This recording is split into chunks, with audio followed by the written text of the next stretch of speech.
Clementine by Sarah Pennypacker. Pictures by Marla Frazee. Chapter 5. As soon as I got home, I started watching for Margaret's feet. From my kitchen window, I can see the sidewalk in front of the lobby doors.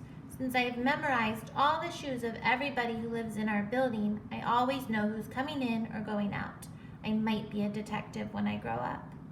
I waited and I waited and I waited, which is the hardest thing in the world, especially when you have a hot head, which I did because my mother made me wear my winter hat so she didn't have to look at my chopped off hair. Finally, I saw Margaret's purple sneakers and I ran up to meet her in the lobby. Let me see. Margaret pulled her lips out of the way so I could see all of her teeth.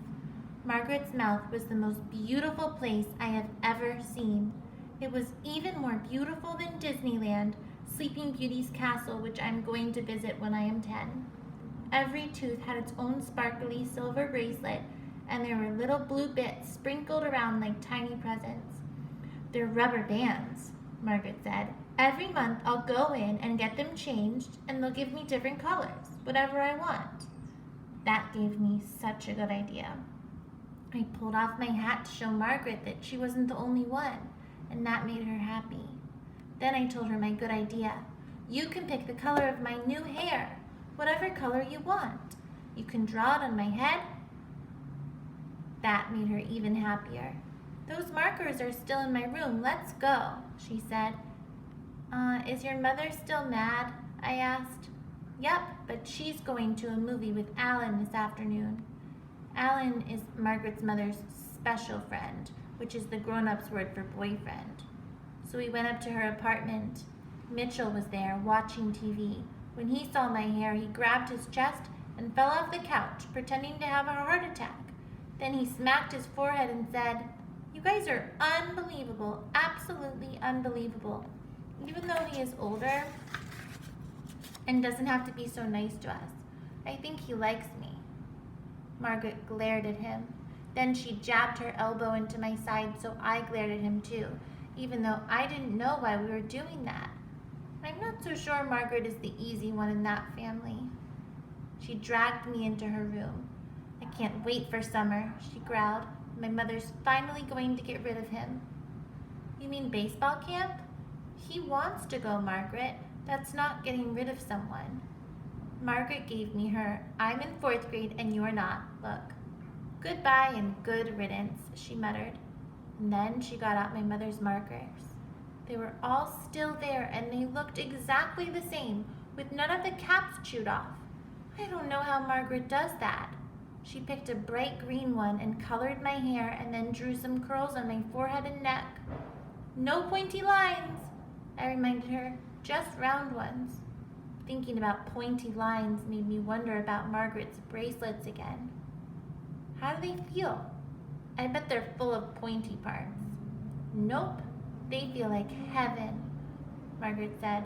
No pointy parts at all.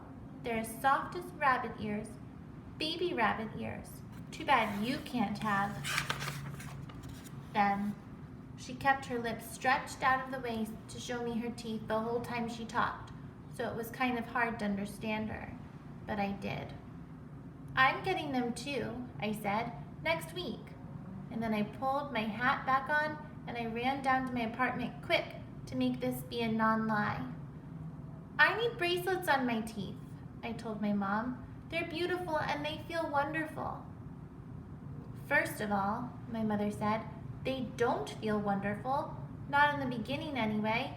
Margaret's mother stopped in earlier asking if we had any medicine left over from when your brother was teething. She told me Margaret cried all the way home. That Margaret. Well, I still want them. Next week. Second of all, you don't need them. Your teeth are straight enough. Which is the most unfair thing I have ever heard. I can feel them bending, I said, and suddenly I could. So we better make that appointment. Then, before my mom could get to third of all, which is usually the worst one, we heard my brother waking up from his nap. I'm coming, Radish, I called to him. Go for a walk? He asked. when I came into his room. You're lucky to have me for a big sister, I told him. I have to remind him of this every day because he forgets. We went into the kitchen and I got out the wok.